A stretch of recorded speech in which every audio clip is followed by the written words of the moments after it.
Man, Raw is a weird ass show. What's up, Marks? Guys, our Monday Night Raw review and reaction. Let's get right into just another weird, kind of bad episode of Monday Night Raw.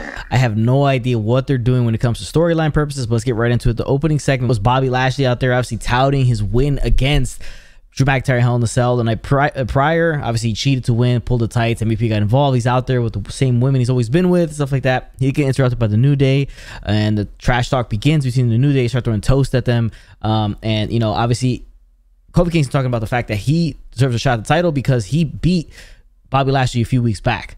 Yeah, and then he's not giving it to him, so he ends up saying, "Okay, we're gonna give you Xavier Woods. Xavier Woods gonna get the shot," and Xavier Woods complies. It's interesting because like he's telling everybody kind of like just to shut up, like while they're trying to cut him off. So like he's obviously getting a little, seems to be a little bit annoyed at that point, and he says, I accept, but it's got to be inside Hell in a Cell." So it's going to be inside Hell in a Cell.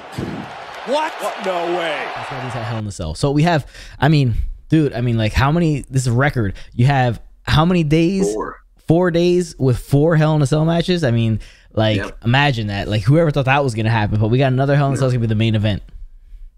Yeah. This. I mean, do we need a main event Hell in a Cell? I guess why not? The show started off the way it was. It was what it was. Again, is this going anywhere? Who knows? Doubt it. But I think the end all be all is him versus Kofi, especially as we see how the night ends. But yeah, just not the greatest start to Raw as per usual. I mean, it's kind of just gospel at this point. Yeah, I mean, Kofi has a legitimate case to be #1 contender, which he is. He probably will get this match at Money in the Bank. But again, they just threw Xavier to kind of throw some emotion behind this, and we could, I mean, we may get an Xavier heel turn, and he may turn on Kofi. We don't know. Could happen at Money in the Bank. I think it might be time to kind of do something crazy like that and shock the system. But the next thing on the show was we got Money in the Bank qualifying matches: Ricochet versus AJ Styles. And this is interesting because the women's Money in the Bank qualifiers are so odd compared to the way they're doing the men's. But it's Ricochet versus AJ Styles with the Viking Raiders kind of running out there as well, getting involved, causing Omos, you know, to throw himself through the barricade because he misses. They step out of the way, and Ricochet gets the win. So Ricochet qualifies for Money in the Bank. Makes sense because AJ Styles is going to probably have a tag team title match, something like that. He has to defend those titles eventually. So I think that's why they did it. But Ricochet, shout out to Ricochet. He's in Money in the Bank. Yeah, I mean, he's probably going to steal the show with some crazy flying because the man can literally fly. He's going to do some Goku stuff. I mean, it'll be interesting. Do I see him winning or getting anything past that? No, but he should probably steal the show with some crazy maneuvers. So you got to have guys like that in the Money in the Bank. Yeah, definitely. And then the next thing we get on the show is Money in the Bank qualifying for the women. So they do it tag team style. I don't know why. I guess they don't want to put the time in to have singles matches for the women to fill up the, you know, the whole thing. Hours. Yeah, they have 3 hours. So you could have just done singles matches like the men, but you decided to do tag team. But whatever, we get Asuka and Naomi teaming because Naomi has to be in the tag team. She's taking on Eva Marie, and who are they calling? Not Piper Niven, called Dewdrop. That's the name that Eva Marie is giving Piper Niven, and that's what they're calling her by. Yeah, so it just was not good stuff. But in the end, you know, you have Naomi rolling up Eva for the win. So Asuka and Naomi will now be in the Money in the Bank for the women. And yeah, I don't know why they would do it to Piper Niven and call her Dewdrop. I don't know. It's a bad storyline. I mean, this evolution thing is off to just a great start, guys. Awesome. We had this vignettes for like a month where they were hyping this thing up. What is she doing her first time in the ring and actually having a match? She gets rolled up easily and loses the match. So, you know, just a great start to Eva Marie. I'm sure, you know, that's going to put her on the skyrocket to, you know, changing the women's division. It's crap. It's trash. That name they gave this poor girl, like, you're just automatically setting up for failure. It's not funny. It's not entertaining. I don't even know what this whole evolution thing, how that's supposed to add to anything, but it was what it was. I mean, did anyone expect any different? Not really, no. Yeah, so it's kind of similar to what she was doing before she left. She has like stuff that causes her not to have the matches. So now she's just using Piper Niven as a person to take the match for her, and she comes out with like some BS 60s. Dewdrop Donut? Dewdrop, yeah. Great name. Dewdrop is her name as of right now. They're calling her that. We'll see how long that stuff lasts. But the next thing to show, Randy Orton versus John Morrison in a Money in the Bank qualifier. This is interesting because The Miz is out there in his wheelchair. Riddle comes out as well. They chase each other around the ring, causing the distraction from Randy Orton and allowing John Morrison, Johnny Drip Tip, to hit Starship Pain and get the win. So he qualifies now. A rift between Orton and Riddle of RKBro. I hope they don't go with an immediate like breakup of the team, because that'd be a waste of time. Yeah, I mean, I was hoping that there would be more in the tag team picture. We see later on that that's probably not going to be the case going into Money in the Bank, or for now anyway. But definitely, man, they were the most entertaining thing on Raw for the last month, I would say. And of course, I guess if it's entertaining, Raw doesn't want it, so they might break them up. I guess it makes sense in the aspect of Raw. They just want stuff to suck. So I mean, good stuff. If that's their end goal is to have Raw suck every week, they're doing a tremendous job of it. Yeah, I mean, they're killing it. They're doing a great job. I mean, 5 stars for this. Yeah, so next we have another Money in the Bank qualifier for the women. It's a tag team match. Again, remember, tag teams are the ones qualifying because they just want to get it out there and done with. We have Alexa Bliss and a new look Nikki Cross, who's now have a superhero gimmick. Why? This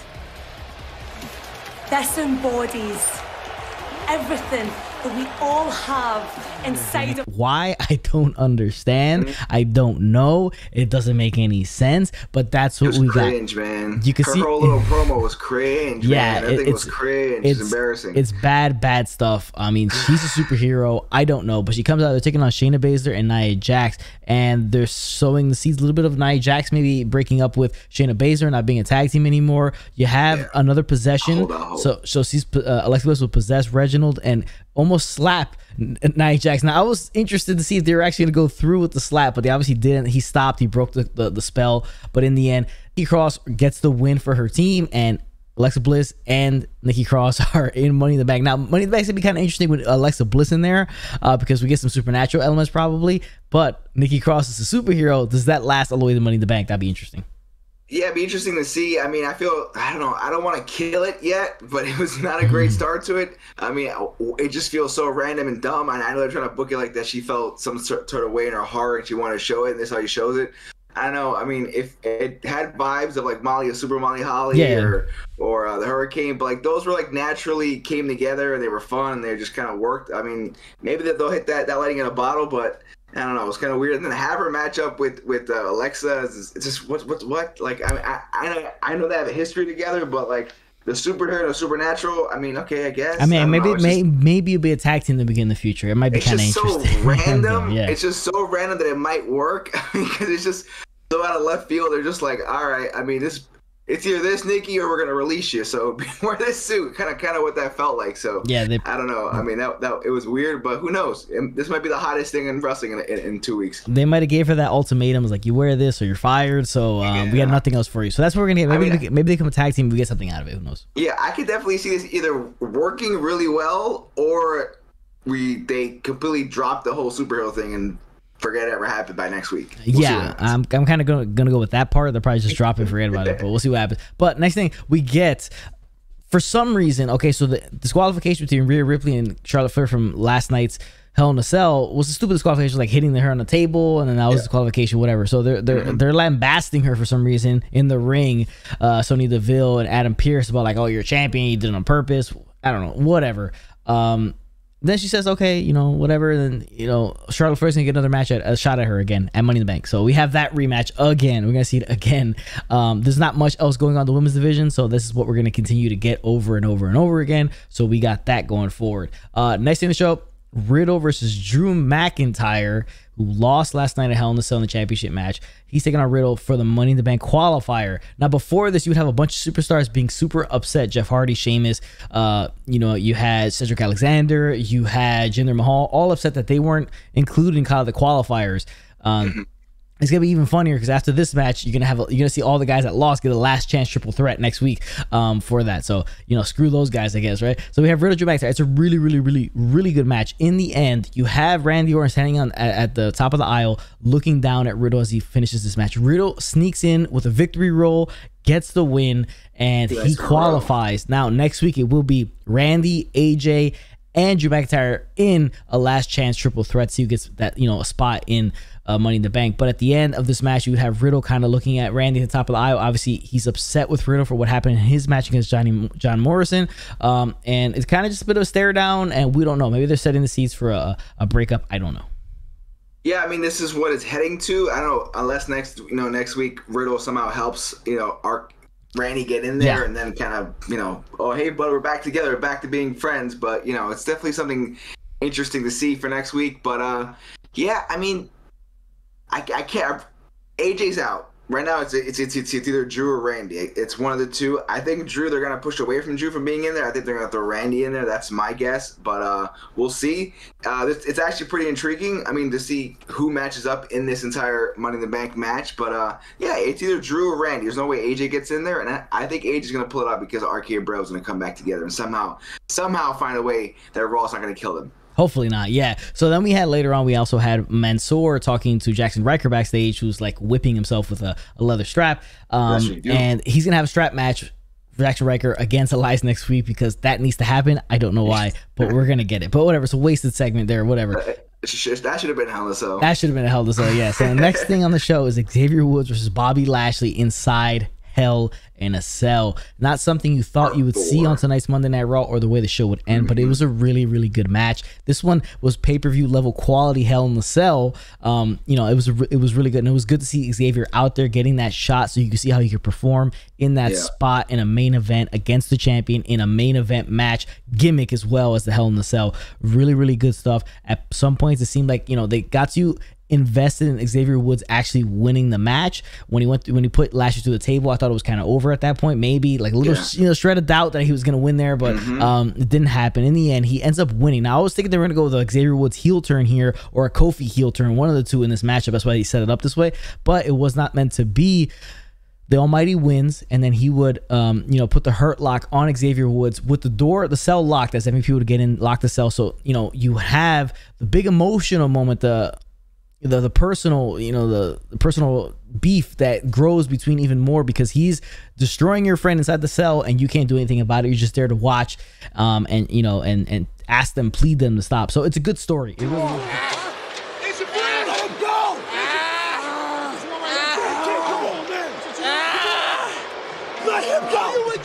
It really is a good story. It creates more animosity between the two, and obviously, like, you took out my boy, I'm coming for you now again. You're adding a bit of an element of emotion and realism to this feud that will eventually probably happen Money in the Bank.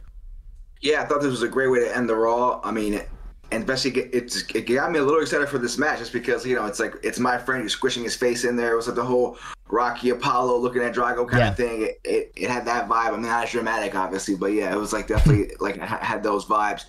So definitely, I'm interested in this matchup. I mean, I think him versus Lashley, Kofi Lashley, should be interesting. Should be a fun little feud. Throw an MVP in there that keeps trying to get him to come to her, I don't know, her business or just work with Bobby Lashley. Like you said, I was gonna call him Creed, but Xavier Woods. Xavier Woods. I don't want to call him Creed, but Xavier Woods. Maybe MVP tries to lure him to them, and maybe that works. Like you said, he could be a heel turn. This makes sense.